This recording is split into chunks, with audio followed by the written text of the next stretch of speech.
एक कंपनी जो पिछले क्वार्टर में ही 83,400 स्कूटर्स बेच चुकी है, यानी हर दिन लगभग 1,000 स्कूटर्स। इंडिया हर साल लगभग 2.1 करोड़ टू व्हीलर्स बेचते हैं और ये दुनिया का सबसे बड़ा टू व्हीलर मार्केट है।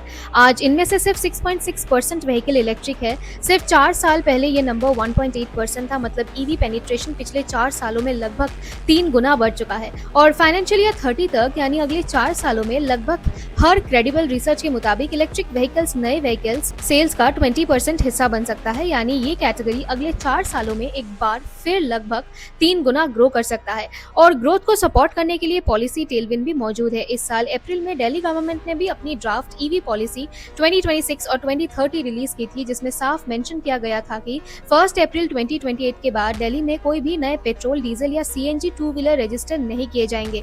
सिर्फ दिल्ली में ही लगभग 60 लाख दो व्हीलर है, इसीलिए ये अपने आप में ही एक बहुत बड़ी अपॉर्चुनिटी है। अब बात करते हैं एथियर एनर्जी की। फाइनेंशियल ईयर 26 में एथियर ने लगभग 2,63,000 स्कूटर्स बेचे। कंपनी का वॉल्यूम ईयर ऑन ईयर 69% बढ़ा। रेवेन्यू फ्रॉम ऑपरेशन 63% बढ़कर 3,672 करोड़ तक पहुंच गया और पिछले क्वार्टर में कंपनी ने अपने लॉसेस को 57% तक रिड्यूस कर दिया। ये इंडियन ईवी स्पेस में ऑपरेटिंग लीवरेज का एक बहुत स्ट्रॉन्ग एग्जांपल हो सकता है।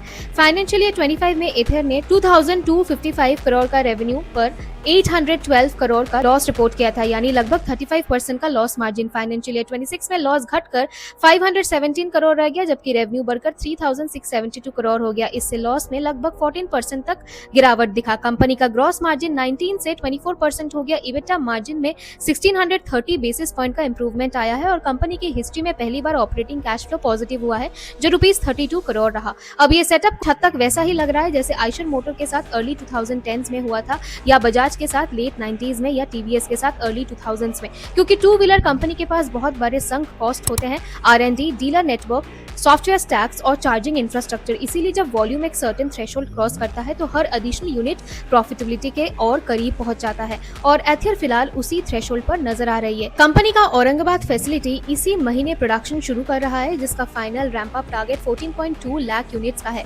ये कंपनी के करंट हॉसर प्लांट कैपेसिटी के लगभग 3 गुना है। ये कोई बाय या सेल रिकमेंडेशन नहीं है। इक्विटी मार्केट इरेशनल होते हैं और काफी लंबे समय तक इरेशनल रह सकते हैं, इसीलिए कोई भी इन्वेस्टमेंट डिसीजन लेने से पहले अपने फाइनेंशियल एडवाइजर से सलाह जरूर ले। आपका एथियर एनर्जी पर क्या व्यू है? Let me know in the comments.